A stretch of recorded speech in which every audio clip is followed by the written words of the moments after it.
Praise the lord వేదం family. నేటి tongue twister నెబుకద్నెజరు. ప్రపంచ వింతల్లో ఒకటైన హ్యాంగింగ్ గార్డెన్స్ వేయించిన రెండవ రాజుల గ్రంథంలోని బబులోను రాజు. బైబిల్లో ఇర్మియాగా రచించిన 12వ పుస్తకం 25 అధ్యాయాల రెండవ రాజుల గ్రంథం. దీనిలో సొలొమోను పాలన నుంచి యూదుల బబులోను చెర వరకు రాజుల ప్రవక్తల చరిత్ర, ముఖ్యంగా 66 సంవత్సరముల ఎలీషా పరిచర్యను చూస్తాం.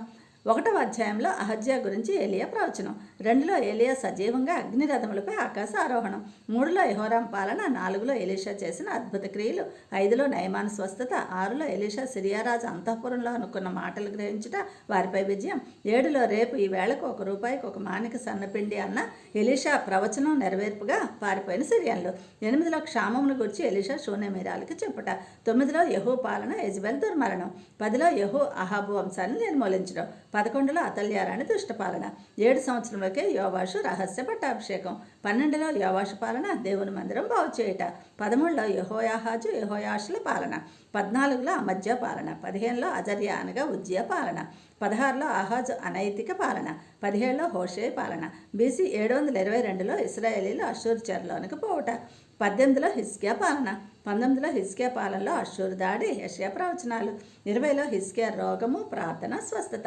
21లో మనష్షే 55 సంవత్సరముల పాలన, ఆమోను పాలన, 22లో 8 సంవత్సరములకే రాజైన యోషియా మంచి పాలన, 23లో యోషియా సంస్కరణలు మరణం, 24లో యెహోయాకీము యెహోయాకీనుల పాలన, 25లో సిద్కియా పాలనలో BC 586లో నెబుకద్నెజరు యెరూషలేముపై దాడి, చెరగొని పోవుట. దీనిలో యేసు ఛాయలు. ఏలియా పరలోక ఆరోహణంలోనూ, ఎలీషా మృతులను బ్రతికించడంలోనూ, ఆహారాన్ని వృద్ధి పొందించడంలోనూ, కుష్ఠరోగిని స్వస్థపరచడంలోనూ క్రీస్తును చూస్తాం.